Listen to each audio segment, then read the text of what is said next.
అక్కడ వచ్చినటువంటి జనాలను చూస్తేనే అర్థమవుతా ఉన్నది. అక్కడ అనుకున్న దానికన్నా 300 మంది రావడం జరిగింది సభకు, బహిరంగ సభకి.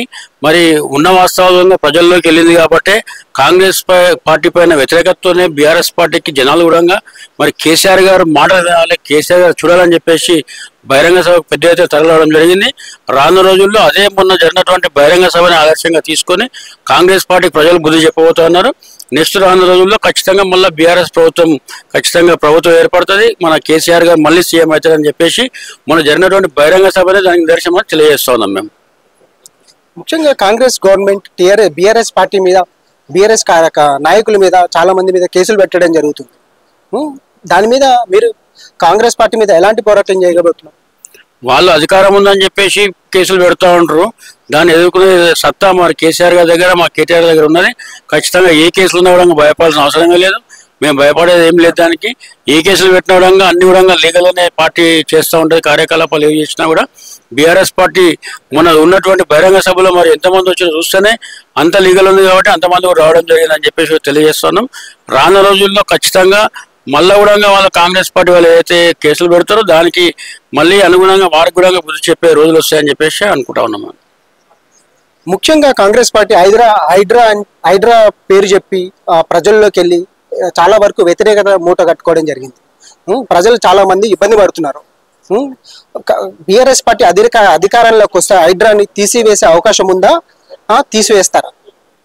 ఇప్పుడు గతంలో మరి 10 ఏళ్ల పరిపాలన చేసేటువంటి కేసీఆర్ గారి ప్రభుత్వం, మా టీఆర్ఎస్ ప్రభుత్వము మరి ఎక్కడ కూడా బీదవారి దగ్గరికి పోయేసి ఎక్కడ కూడా ఇబ్బంది పెట్టిన రోజుల్లో మరి ఇప్పుడు కాంగ్రెస్ ప్రభుత్వము గవర్నమెంట్ ఏర్పడి 18 నెలల నుంచి కూడా మరి ప్రతిరోజు మరి సీఎం గారు మరి చేసేటువంటి పనులకు మరి ఆయనకు మరి ప్రజలు కూడా ఏ విధంగా మరి మీడియాలో, సోషల్ మీడియాలో కూడా అందరూ కూడా మరి ఏ విధంగా ప్రజలకు నష్టం జరుగుతుందో వారందరూ కూడా మరి వ్యతిరేకంగా ప్రతిరోజు కూడా పోస్టులు ప్రజలే పోస్టులు చేస్తూ ఉన్నారు.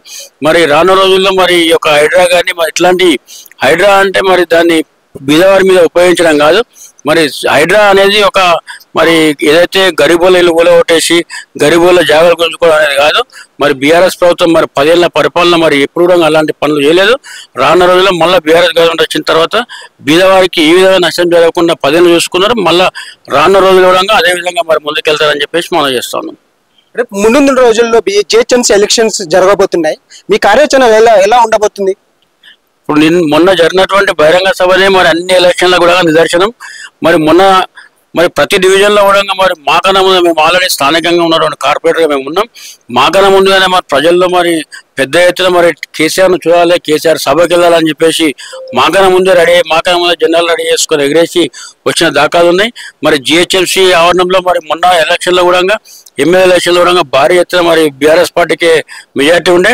మరి హైడ్రా దిక్కెళ్ళి కానీ కొన్ని వాళ్ళు చేసేటువంటి ఇప్పుడు ఏవైతే పథకాలు చెప్పారో అవన్నీ ఇవ్వకపోవడం వల్ల మరి టీఆర్ఎస్ పార్టీకి ఇంకా మరి రానున్న రోజుల్లో ప్లస్ ఉంది. ఇంకా రానున్న రోజుల్లో ఖచ్చితంగా మళ్ళీ టీఆర్ఎస్ జననే మరి ప్రతి డివిజన్లో కూడా ఎగిరేస్తామని చెప్పేసి తెలియజేస్తున్నాం. కాంగ్రెస్ పార్టీ వాళ్ళు చెప్పకుండానే వాళ్ళంతలో వాళ్ళే కాంగ్రెస్ పార్టీని చంపేసుకున్నారు.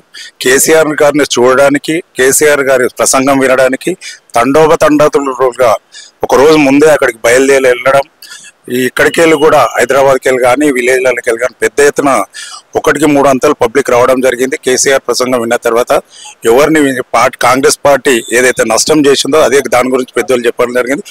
రానున్న రోజులు బీఆర్ఎస్ పార్టీ తప్పకుండా అధికారంలో వస్తుంది. ఖచ్చితంగా కాంగ్రెస్ పార్టీని బొందబెడతాం. ఎలాంటి కార్యాచరణలతో వెళ్ళబోతున్నారు ముందు రోజుల్లో కాంగ్రెస్ పార్టీ మీద? పెద్దలు నిర్ణయిస్తారు, కేసీఆర్ గారు నిర్ణయిస్తారు.